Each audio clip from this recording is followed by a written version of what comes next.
I am not encouraging or advising anyone to modify their firearms. This is not a tutorial. This is for entertainment purposes only.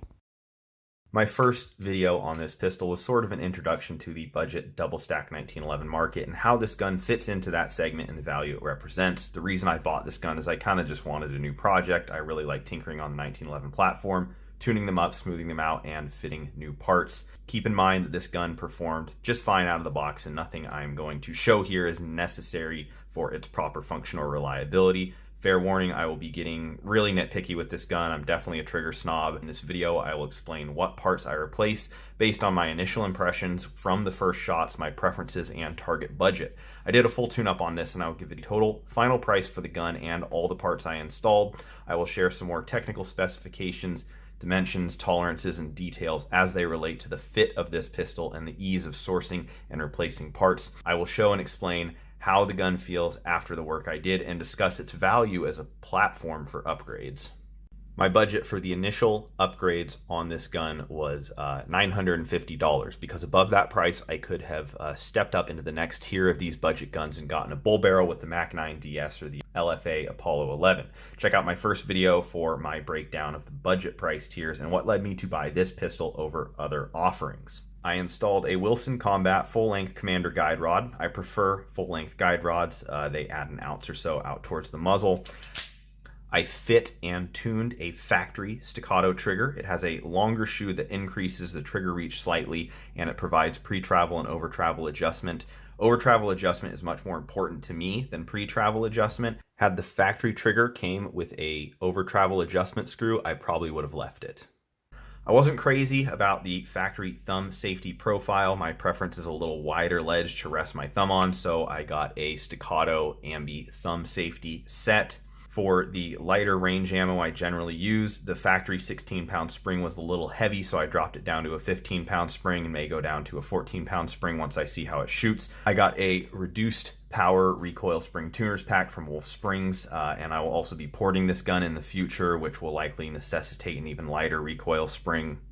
I threw in a Wolf extra power firing pin spring. I put these in all my 1911s, and 3 of them came with the Wolf recoil spring tuners pack. And I threw in a Wolf reduced power 21-pound mainspring. The factory mainspring is 23 pounds, like a standard 1911. This helped me dial in my trigger feel and weight.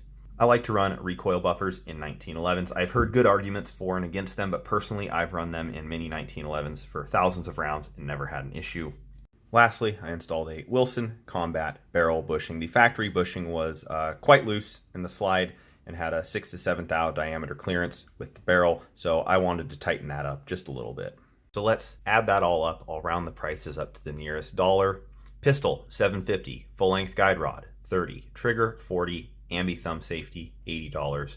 One of the recoil springs from the tuners pack is about $8. An individual firing pin spring is $4. 21-pound mainspring, $5. Wilson Combat shock buff, about $2. Wilson Combat barrel bushing, $30. The total comes to $949. Perfect.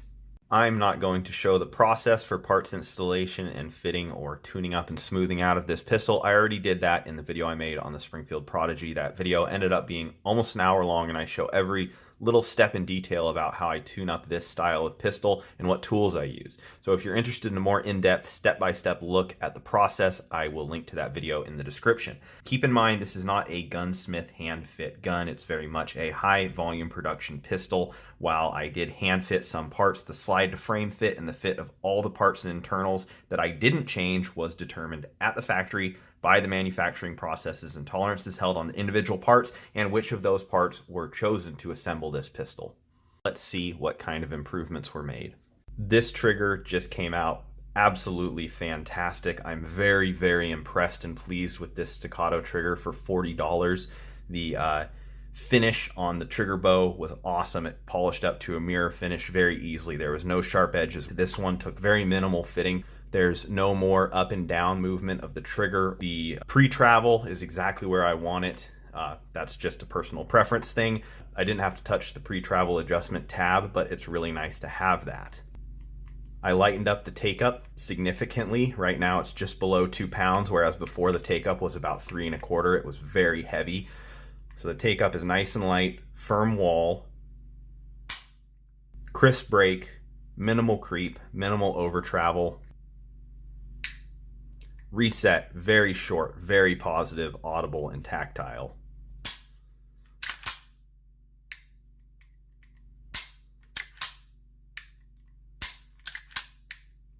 And I got the weight set exactly where I want it.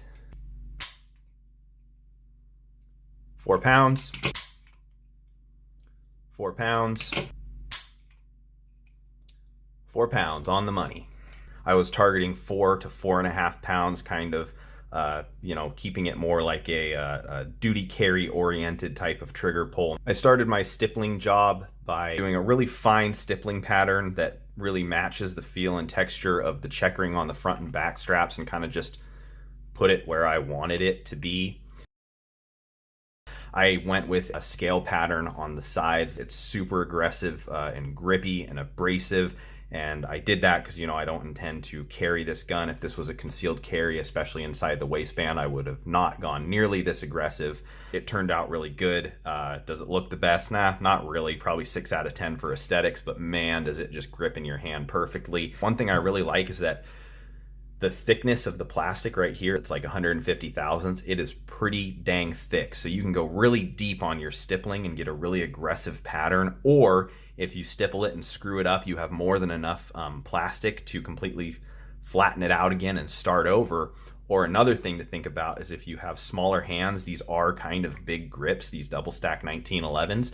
You could take quite a bit of material off this and reduce the circumference of the grip for a smaller hand. A lot of trigger guards now are coming with double undercuts. A lot of them have a bump here and a bump here, and for whatever reason, maybe it's just the size of my hand, the length of my fingers, that little bump always smacks into this knuckle right here. So all my polymer frame guns that have the little bump, I just take it off and smooth and blend that area to my liking. I'm very pleased with the new thumb safety profile. It feels like a lot nicer place to rest my thumb to kind of wrench down on the gun to mitigate recoil. It's just a little bit wider. It's very crisp, positive, audible, tactile. It feels exactly like a nice 1911 thumb safety should feel. There is no more mush down at the bottom of its travel now, so it feels rock solid when I put my thumb on it.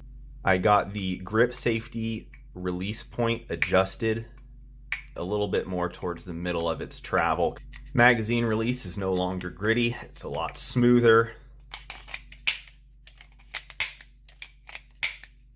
The magazines go in very smooth, and there's a nice loud audible click when they lock into place. Polishing the back face of this slide stop right here really made it feel easier and nicer to release. This new barrel bushing came with a 580, 581 ID. The factory bushing was 583, 584, and my barrel is 577 OD. So I'm going from 6 to 7 thousandths clearance to like 3 to 4 thousandths clearance. I did carefully polish the ID of this barrel bushing with very fine compound and a cotton buffing pad. This probably opened up the clearance about a half thou more, but I'm fine with that.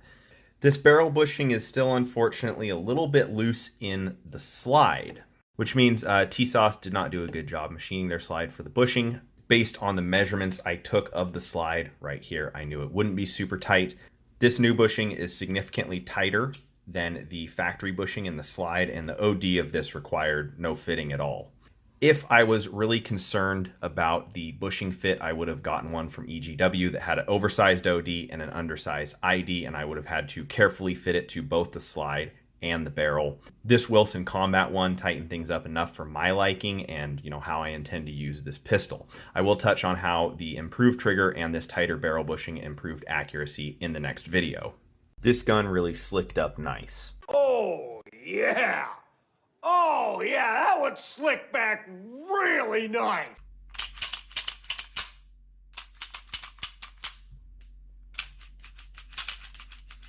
At first, I thought this Tisas 1911 carry double stack was solid value for the money, and I explained why in the first video. Now that I've had my hands on and inspected every individual component, I think it represents an even higher value than I initially thought. I'm quite impressed with the billet internals. They are very nice quality and easy to clean up.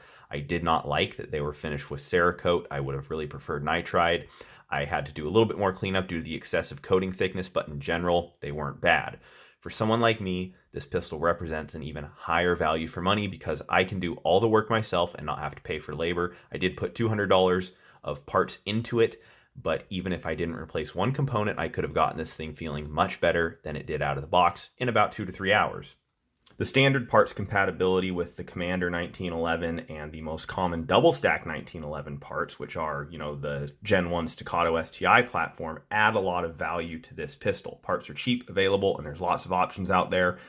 So what if you don't have the skills, experience, or tools? Well, I still think it's a good value. You could take it to a competent gunsmith and pay a couple $100 in labor and have a really nice feeling double stack 1911 for $50 less than the pistols in the next budget price tier, and it would likely feel and perform better than those would out of the box.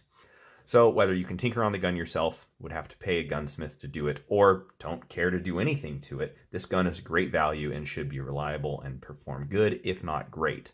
I just posted a video about the magwell I purchased and installed and the issues I had with optic mounting. The next video will be about the barrel porting I did.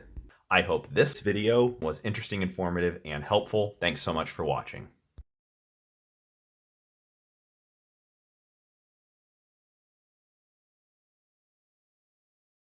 I liked the size and profile of the magazine release, but it was smooth and I wanted it to be textured, so I went ahead and checkered it. It's not the prettiest checkering job, but it sure is grippy. There are some sharp edges. They beveled this, but this is pretty sharp here. This is pretty sharp right here. I noticed it was kind of digging into the web of my hand as I was shooting. This little point right here on the grip safety was annoying me as well, so I'm gonna clean those all up, blend them in, and refinish them.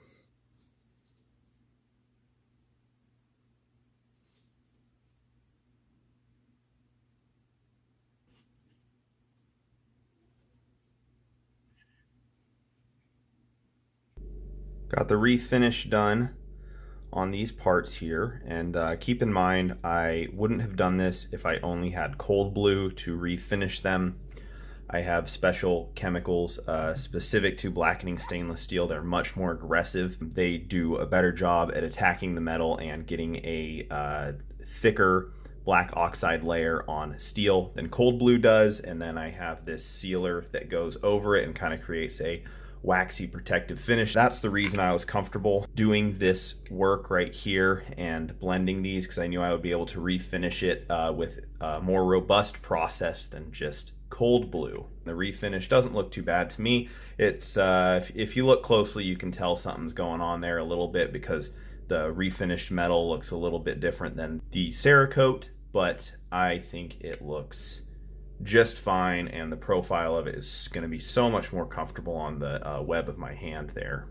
Told you I was going to get real nitpicky with this gun. Man, that feels so much better.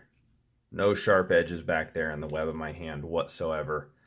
I think it's pretty hard to tell that I did work on it too, actually, with it all reassembled like that. Pretty sweet.